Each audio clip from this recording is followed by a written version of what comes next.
एक मुलाकात ऐसी शख्सियतों के साथ जिन्होंने दिया है अपने जीवन को एक नया मुकाम। रूबरू कराएंगे ऐसी कुछ हस्तियों के साथ एक खास शख्सियत के साथ मुलाकात जयदेव पटेल के साथ नंबर 1 इंडिया न्यूज पर। नमस्कार व्यूअर्स, मैं हूं जयदेव पटेल और आप देख रहे हैं नंबर 1 इंडिया न्यूज। आपका एक बार फिर स्वागत है एक खास शख्सियत के साथ मुलाकात प्रोग्राम में। आज हमारे साथ खास मेहमान है भारत सरकार में आवास और शहरी मंत्रालय के राज्य मंत्री कौशल किशोर। कौशल किशोर जी, आपका बहुत बहुत स्वागत आज हमारे प्रोग्राम में। धन्यवाद। कौशल किशोर जी, आपसे मेरा पहला सवाल है कि आप स्वयं उत्तर प्रदेश से आते हैं और आप उत्तर प्रदेश की राजनीति को अच्छे से जानते और समझते भी हैं। इस पर सवाल है कि एनसीआरबी के जो नए आंकड़े सामने आए जिसमें उत्तर प्रदेश में संगठित अपराध कम हुए हैं और दंगों को लेकर कहा गया है कि उत्तर प्रदेश में एक भी दंगा नहीं हुआ है, आप इसको कैसे देखते हैं और ये उत्तर प्रदेश सरकार के लिए कितनी बड़ी उपलब्धि है?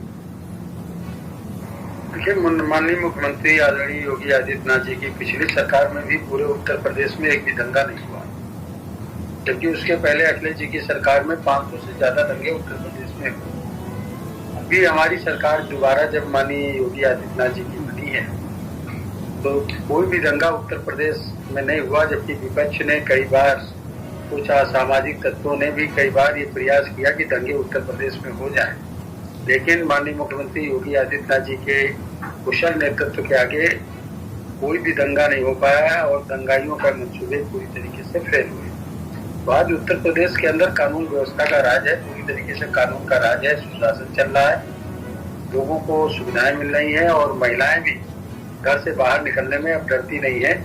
किसी भी प्रकार उनको भी सुरक्षा मिल रही है और इसीलिए बड़े पैमाने पर उत्तर प्रदेश में तमाम उद्योगपति अपने धन का इन्वेस्ट कर रहे हैं और वहां पर फैक्ट्रियां लगाने का काम कर रहे हैं। एक जिला एक उत्पाद के तहत भी बड़े पैमाने पर वहां पर इन्वेस्टर आए हैं और इन्वेस्टर जो है आके अपनी समिट करके उत्तर प्रदेश को एक औद्योगिक प्रदेश बनाने में पूरी तरीके से सफलतम तरीके से काम माननीय योगी आदित्यनाथ जी कर रहे हैं। कौशल किशोर जी, उत्तर प्रदेश सरकार ने मदरसों के सर्वे का ऐलान किया है तो साथ ही राजनीति भी शुरू हो गई है और एआईएमआईएम के प्रमुख असदुद्दीन ओवैसी ने कहा कि ये छोटा एनआरसी है, इसका क्या मतलब है और आप इसे कैसे देखते हैं? देखिए, कोई भी मदरसा हो या स्कूल, उसका रजिस्ट्रेशन होना जरूरी है। कितने बच्चे पढ़ते हैं, उसमें स्टूडेंट कितने हैं, पढ़ाने वाले कौन कौन है, वो सब की जानकारी होना, लिखा पढ़ी में होना जरूरी है।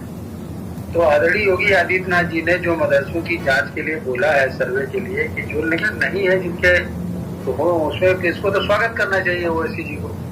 जिन मदरसों का रजिस्ट्रेशन नहीं है उनको करा लेना चाहिए। कितने बच्चे पढ़ते हैं, कितने मौलवी उसमें पढ़ाते हैं, इसका भी जिक्र करना चाहिए। एक तरीके से तो मजबूती है। डर उसी के अंदर होता है जिसके अंदर कुछ ना कुछ खामी होती है। ओवैसी जी मुसलमानों को भड़काने का काम कर रहे हैं, जबकि मुसलमान नहीं डर रहा है इस बात से। भाई जांच होगी तो जो सच होगा वो होगा, जो गलत होगा गलत होगा। तो इसमें रजिस्ट्रेशन करा लेने में क्या प्रॉब्लम है और जांच कराने में भी कोई प्रॉब्लम नहीं होनी चाहिए। सर्वे होने देना चाहिए और सर्वे में मदद करनी चाहिए। ओवैसी जी मुसलमानों को भड़काने का काम कर रहे हैं, डर पैदा करने का काम कर रहे हैं, जबकि जो ईमानदार मुसलमान है वो किसी भी प्रकार से नहीं डरता है और हिंदुस्तान के प्रति वो प्रेम भी रखता है। जी कौशल किशोर जी, समाजवादी पार्टी का एक प्रतिनिधि मंडल श्रीकांत आदि त्यागी के परिजनों से मुलाकात करने गया था, किस तरह से आप देखते हैं इस पूरे मामले को? उत्तर प्रदेश से अखिलेश यादव जी की समाजवादी पार्टी का प्रतिनिधिमंडल जो त्यागी जी की पत्नी से मिलने गया, जो त्यागी जी ने के ऊपर जो है कई ब्लेम लगे और वो जेल में है, इसका मतलब है कि जो अपराध कर रहा है उसको संरक्षण देने का काम समाजवादी पार्टी करती है। पार्टी का नाम जो समाजवादी पार्टी से आपराधिक पार्टी रख देना चाहिए इनको, क्योंकि ये गलत तरीके से सपोर्ट करने का काम करने जा रहे हैं। जो किसी मैटर में किसी को गाली देना, बेइज्जत करना, अपमान करना गलत बात है। भाई भाई में अगर गाली गलौज होगा तो अलग हो जाते हैं, पति पत्नी में गाली गलौज मारपीट होते हैं तो संबंध विच्छेद हो जाते हैं। और कोई भी किसी की सार्वजनिक तरीके से बेइज्जती करेगा, गाली देगा, अपमानित करेगा, उस पर सरकार कार्रवाई माननीय योगी जी की कर रही है। तो इस पर तो उनको जो है मुख्यमंत्री जी का को बधाई देनी चाहिए थी, बल्कि वो बधाई ना दे करके जिसने त्यागी जी ने जो गलतियां की है, अपराध किया है, उनकी पत्नी से मिल करके ये दिखाना चाहते हैं कि अपराधियों को संरक्षण देने का काम अखिलेश यादव जी की पार्टी करती है। और इसीलिए आने वाले समय में समाजवादी पार्टी के बड़े पैमाने पर बड़े बड़े लीडर और कार्यकर्ता और उनके सपोर्टर समाजवादी पार्टी को छोड़ेंगे और भारतीय जनता पार्टी में शामिल होकर के कमल पर बटन दबाएंगे।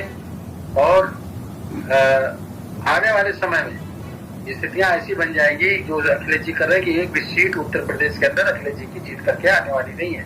जी, क्वेश्चन किशोर जी, आपसे मेरा क्लोजिंग क्वेश्चन है कि शिवपाल यादव और डीपी यादव साथ आ गए हैं और आरोप भी तमाम तरह के उत्तर प्रदेश सरकार पर लगा रहे हैं। क्या आपको लगता है कि 2024 के लिहाज से जो साथ शिवपाल यादव और डीपी यादव आए हैं, इसका असर देखने को मिलेगा 2024 के लोकसभा चुनाव में? शिवपाल यादव जी को अखिलेश जी ने लिफ्ट नहीं मारी, तो इसलिए शिवपाल जी को चाहिए और डीपी जी को चाहिए कि अखिलेश जी की जो कमियां हैं उनको जनता के बीच में ले जाए। सरकार में कोई कमी है ही नहीं, इसलिए ले जाने का कोई मतलब नहीं और उनकी बेवजह की बात उठाने का मतलब नहीं है। इसलिए शिवपाल जी और डीपी जी जो भी आए हैं, अखिलेश जी ने उनके साथ धोखा करने का काम किया है। डीपी यादव जी के साथ मुलायम सिंह यादव जी ने धोखा देने का काम किया। तो इस तरह से जो है लोगों का विश्वास उठा है और मैं समझ रहा हूँ कि बड़े पैमाने पर जो समाजवादी पार्टी का जो ट्रेडिशनल वोट है वो अब बीजेपी के साथ खड़ा है और देश के निर्माण के लिए खड़ा है। जी, क्वेश्चन किशोर जी, आपने नंबर ऑफ इंडिया के लिए समय निकाला, उसके लिए आपका बहुत बहुत धन्यवाद। Thank you.